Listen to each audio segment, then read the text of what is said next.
Good evening and welcome to Straight Talk.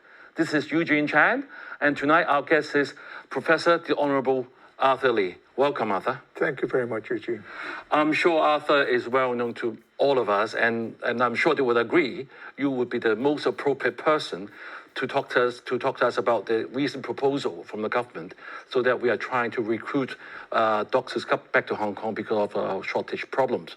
And as you know, Professor Lee is an executive council member. He's also the chairman of the Council of the University of Hong Kong. In the past, he was the Secretary for Education and Manpower, and he is also the Emeritus Professor of Surgery at the Chinese University of Hong Kong, where he was also a Vice Chancellor as well as the Dean of the Medical School. And Arthur is also overseas trained, and he had his training in the UK at Cambridge, as well as Harvard in the United States. So a very complete and full education that you had, Arthur. Yes, thank you very much, Eugene. And 2 weeks ago, we talked about this same topic and about the government proposal to try to attract non-locally trained doctors back to Hong Kong. And I had so many calls and many feedback in the news about this topic. So that's the reason why we want to do it one more time to look at it from a different perspective. Right. So, Arthur, I mean, before we start, maybe we'll look at the proposal again. The proposal is, in order for us to bring the non-locally trained doctors back to Hong Kong, they have to fulfill 3 criteria. Number 1, they must be permanent residents of Hong Kong. Indeed.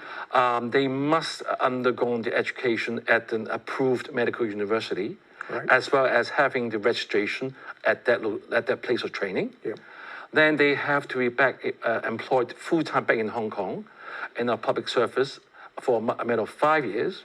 Those are the 3 main criteria. Right. So what are your views? Do you think that we will attract enough doctors back to Hong Kong?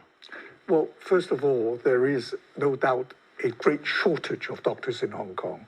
At the moment, there's about 15,000 doctors in Hong Kong, which means that there are only 2 doctors per 1,000 population. That is a gross inadequacy. Right. But there is even worse situation is in the public hospitals. 45% of these 15,000 doctors work in the public hospitals, and they look after 85% of our population. So in other words, there are about 7 doctors per 1,000 in the private sectors, but less than 1 per 1,000 in the public sector. So there's no doubt that there is a great shortage of doctors. This is also seen in the context of waiting list. In order to see a specialist at the public hospital doctors, you can wait up to 3 years. Wow, that's a very long time, isn't it? That's a very long time. Even, I mean, you know, if you're in pain, you've got to wait for 3 years to have your hip replaced. That's not actually 3 years to have your hip replaced. That's 3 years before you see a specialist. Wow, so and then you have to make an appointment to have your operation, and there's another long wait. Right. So there's no doubt that this is a situation. Now, before 1997, we allow Commonwealth doctors to register in Hong Kong and practice in Hong Kong. And roughly each year is about 500 odd doctors come in from the Commonwealth countries to Hong Kong. And of these 500 odd, about 200 odd are local Hong Kong people who studied overseas and come back to Hong Kong. Just like myself and just like ourselves. So, but because of 1997, there was a great fear that if we allow Commonwealth doctors to come to Hong Kong, we would also allow Chinese trained or doctors trained in China to come down to Hong Kong. And because of that, the medical profession decided that we will remove recognition of all doctors trained outside Hong Kong. Right? So since 1997, we have this great shortage every year, because we lost this 500 doctors every year coming back. Right? Now this is a very small step that the government has put forward, meaning that only Hong Kong residents can come to practice in Hong Kong. These are Hong Kong people. These are our own people. Just like what we did before. Yeah, just like what we did before. Someone else had the expense to train them, right? We don't have to spend a penny on them, and we welcome them back, right? Now, the second important thing is there is an examination to allow people to come back. And one of the contention is that these people come back would not need to take this exam.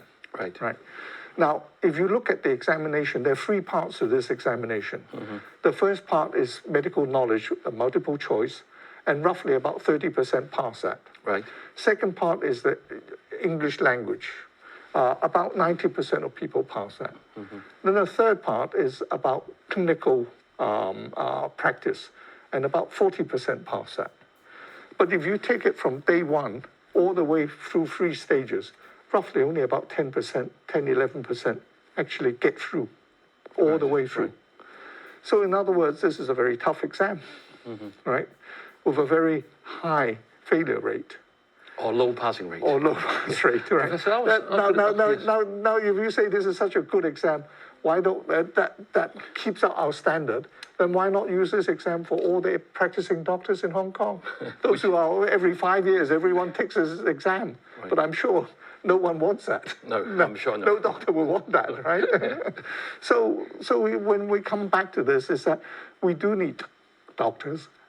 Bringing Hong Kong trained doctors back to Hong Kong will not solve our problem, right?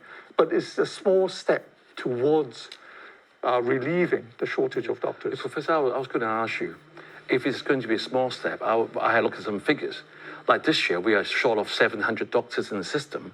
If you look at 2000, and then 10 years time, 850, and then 20 years time, we are 1,000 doctors. How are we going to attract so many doctors going to fill this void? Although it's a small step, but this is at least, a start, because I understand the local medical schools actually has increased our intake and output over 100%. So what are we going to do?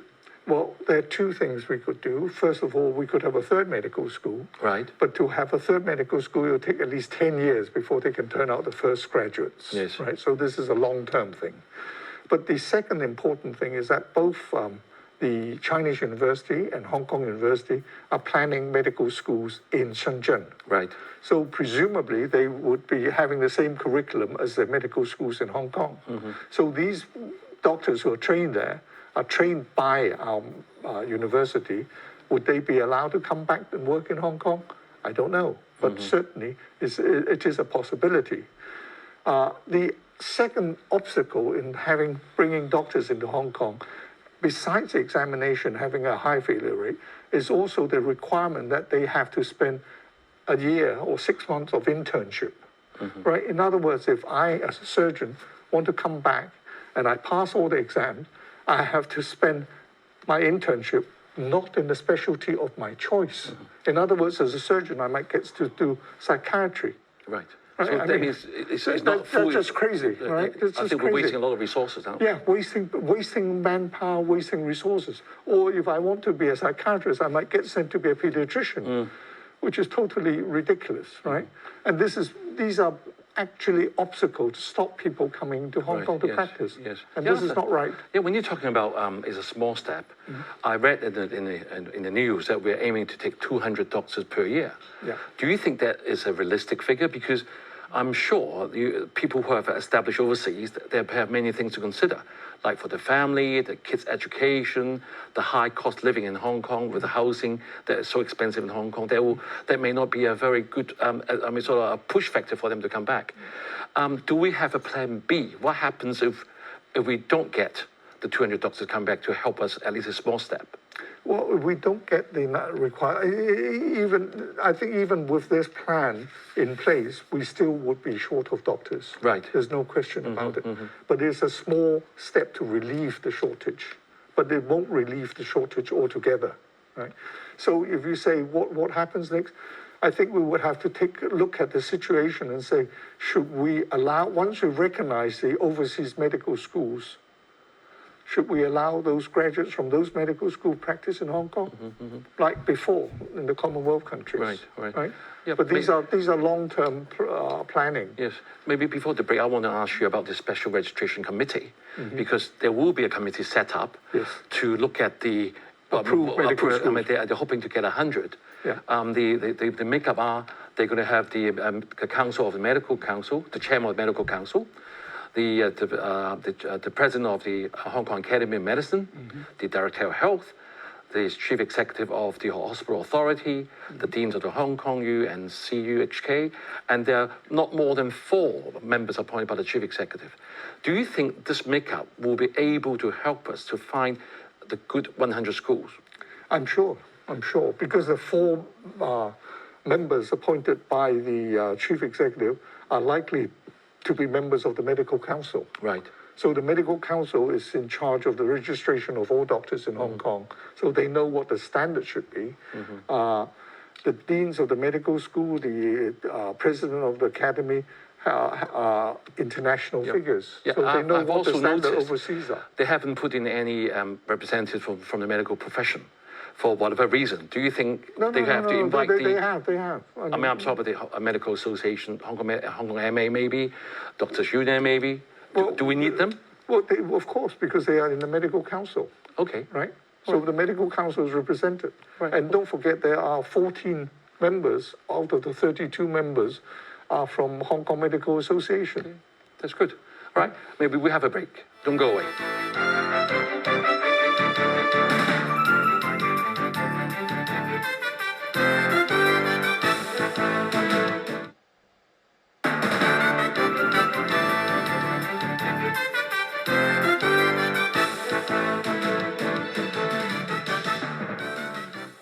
Welcome back. We've been talking tonight about the doctor shortage problem in Hong Kong and the government proposal to attract more non-locally trained doctors. With us is Professor Arthur Lee. Arthur, before the break, we were talking about the Special Registration Committee and we talked about whether it's properly represented. In your opinion, you are confident they will help us to select the 100-odd institutions. Yeah. But you hear some of the comments from locally from we had CX Leung the other day. He commented that because the Special Registration Committee doesn't have the power to go inspect the other institutions, or they don't have the right to know the details of the curriculum, and he's a bit worried. And some may say that this is a very self-protection sort of approach. What is your view on that? Well, I think if you don't want to increase the number of doctors in Hong Kong, there you can think of all sorts of reasons. Right. But the main reason of why you don't want to, I think, is basically a very selfish reason. Right. I hate to say this, but only a small number of doctors in Hong Kong behave in such a way. I think the vast majority of Hong Kong doctors are very hardworking and think about the patient. As I said, you now have to wait 3 years to see a specialist.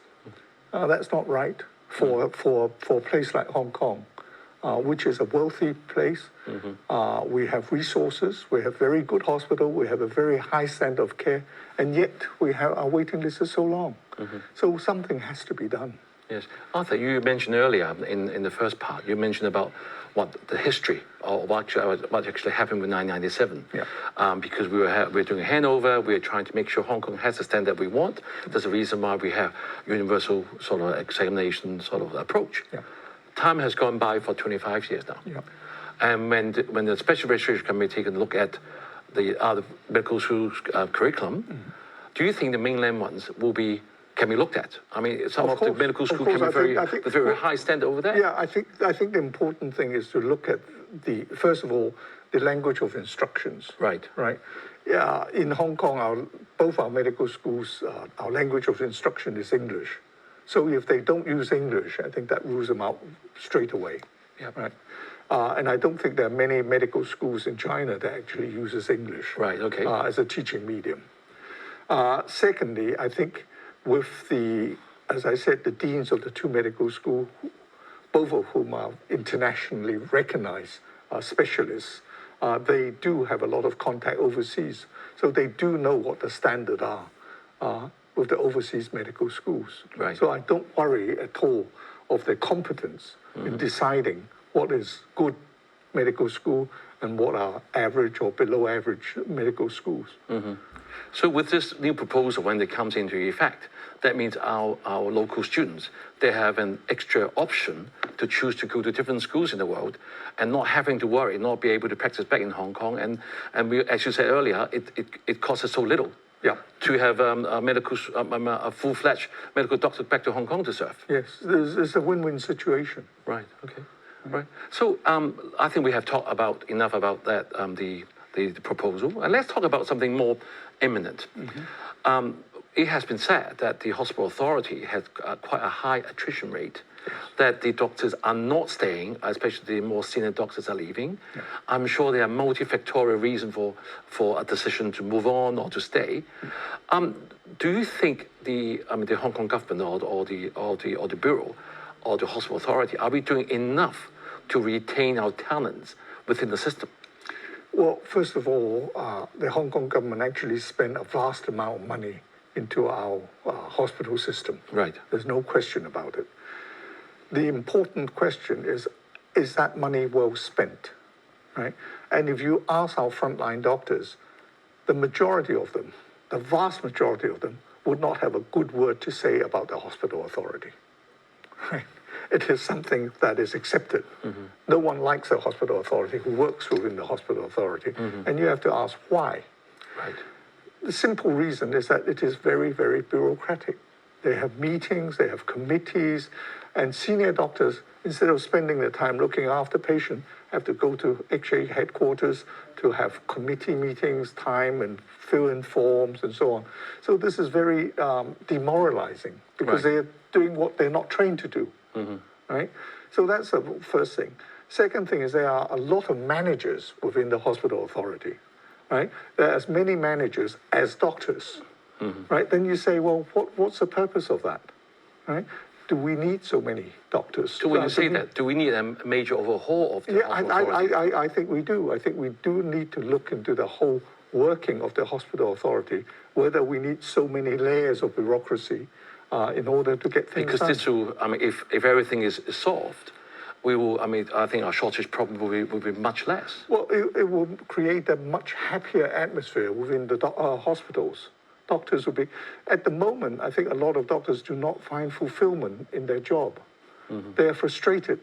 Senior doctors are frustrated because they can't do what they want to do, right? They have to fill in forms, they have to sit in committee meetings instead of looking after patients, which is what they want to do. Do you anticipate the government or the hospital authority is going to change that in the immediate future? I don't think they'll do it quickly, but I think this is something that needs to be done. Right. And it's a matter of time before they realize that something needs to be done. So in the meantime, I'm sure we've got some very good specialists that have been serving our public servants for many years that could be retiring. Is there anything we can do to sort of ask them to come back for the time being to help us with some sessions? I certainly think so. Certainly, I think there is a scope for private-public partnership, the PPP. Right. So that our private doctors could come in and help out in the hospitals, and I think many of them would be happy to do so. And I think these are options that needs to be explored. Right. Arthur, I'm going to ask you a very direct question. I didn't plan for that, but I felt it coming from my mind. When you said earlier, you mentioned the possibility of the local profession being maybe a bit selfish. Do you think that by having more and more overseas trained doctors back to Hong Kong, is this going to affect the livelihood or the career prospect for the local doctors? I'm sure they would be worrying about that, but from you've been overseas, you've been the Vice Chancellor of Chinese University, you look at Hong Kong University, you look at Hong Kong as a whole. What do you think? Well, first of all, I think competition is a very good thing, right? If you are worried about competition, then you would only go downhill. Right. So the greater the competition, the better it is. So I should certainly welcome local doctors trained overseas to come back to Hong Kong. I have no problem about that. But no doubt they would be a competitive force in terms of jobs, in terms of training, and so on. And I can understand many of our junior doctors are worried about it. But they should have confidence because they are trained locally. And they're trained by two very, very excellent medical schools. So they need to really worry that much. So you have a really reassuring messages to our younger graduates. They have nothing to be concerned. No, they shouldn't be worried. Right. In the last part of the show, I want to bring up some comments that I hear from my colleagues. Every time when the government come with a proposal, the community will always think of something different to help, which I appreciate. I had a lot of phone calls. And for example, Dr. John Wong and Dr. Chow Pak-jin has suggested that whatever we're doing is fine, but they need to do a good public and private cooperation that you mentioned. That has been talked about for a long time. Do you think do you think the government has the determination to do that? Well, I think you have to ask the government that question. But basically, you can see with Dr. Chow Pak-jin's proposal for cataract surgery, yes, the waiting list was 5 years. But when they bring in the private doctors, they now reduce the waiting list down to 2 years, right? So it is helpful. There's no question about it. And I think it should be explored. Right. And also Dr. Paul Scher saying that we should develop more on the primary and family medicine instead of developing more and more specialists. Yeah. That's what happened in the UK. Yeah. Do you agree? I totally agree. I think if we have a strong primary healthcare system, this will relieve the people going to public doctors, going to public hospitals. There's no doubt about it, because many of the conditions could easily be handled by family doctors. You know, Arthur, I mean, when we live overseas, you know that when you want to see a specialist, you've got to go through the local GPs or the family physician to refer. But in Hong Kong, they can go direct. Yeah. Do you think we have to do something about that? Because all the specialists, all the time, we're all taken up by trivial cases. Yeah. Is there anything that we can do to? Well, I mean, if we have a strong family medicine system in Hong Kong, this will take care of it, certainly, because many of these conditions could easily be treated and handled by good family doctors.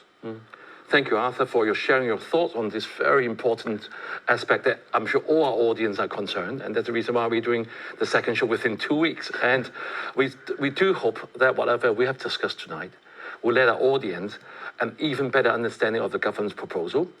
And we all look forward to seeing some relief to our doctor shortage issue in Hong Kong. So have a good week, and we'll see you next time.